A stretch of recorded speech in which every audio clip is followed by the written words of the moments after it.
Assalamualaikum warahmatullahi wabarakatuh. Halo, selamat malam dan selamat beraktivitas. Mau buat teman-teman kita semua. Sorry ya, ini buat tutorialnya kita edit ya. Kita bikin di malam karena siang kita sibuk. Terkadang kita nggak ada waktu.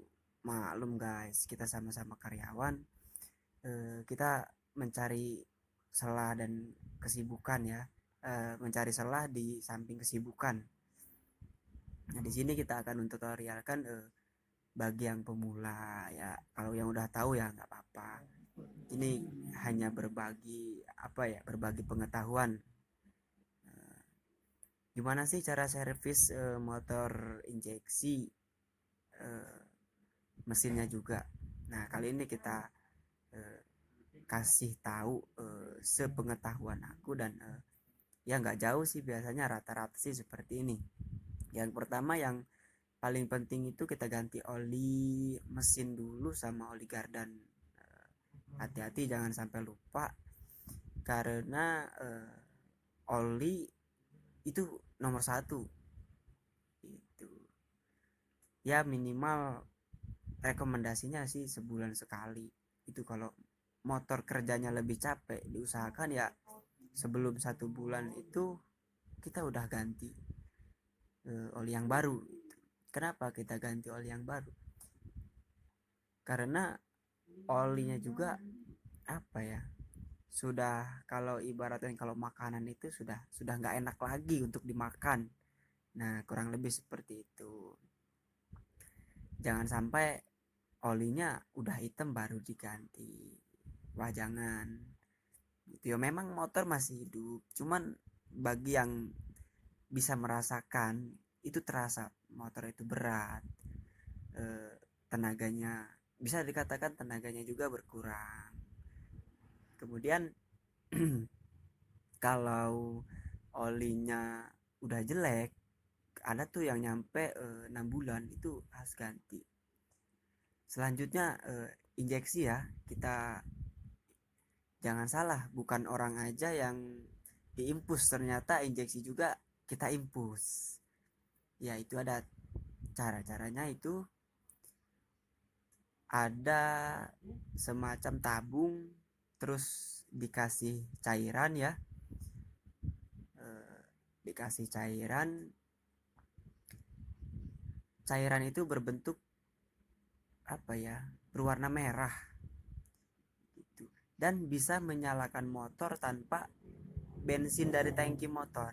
Itu contohnya, itu diisi cairan kurang lebih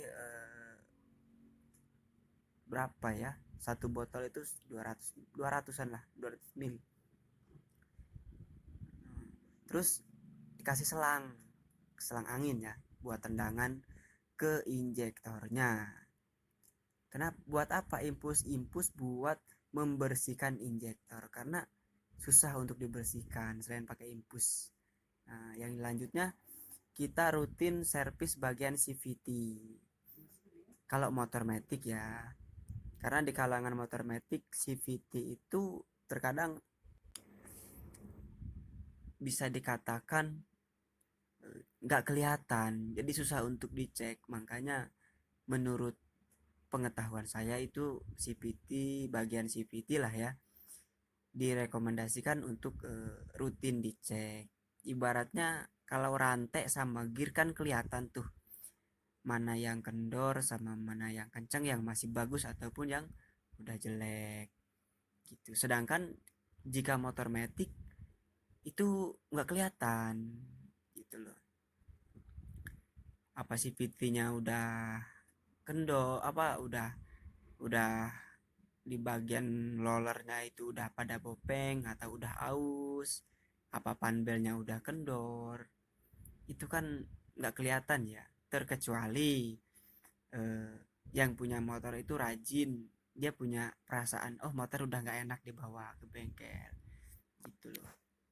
Jadi ya buat teman-teman yang belum tahu, diusahakan ketika ganti oli CVT juga ya dicek gitu ya. Ya lebih baik rugi uang 10.000 lah buat ngecek CVT daripada akibatnya nanti fatal, apa mogok di jalan, apa macet di jalan, motor mati tapi nggak mau jalan. Nah itu kan tanda tanya, kok bisa ya motornya mati tapi eh, nggak bisa jalan. Nah maka dari itu kita apa ya, yang namanya service CVT itu perlu gitu guys, rutin lah, rutin gitu. Selanjutnya cukup sih. Oh iya, satu lagi guys, jangan sampai lupa setiap ganti oli kalau bisa itu filter udara dibersihin gitu loh. Buat ngejaga apa ya, itu filter udara masih masih bagus apa enggak. Terkadang filter udara itu terlumuri oli, itu ori dari muntahan mesin ya, bisa dikatakan gitu. Apa ya, debu campur oli gitu. Jadi ya kalau bisa diganti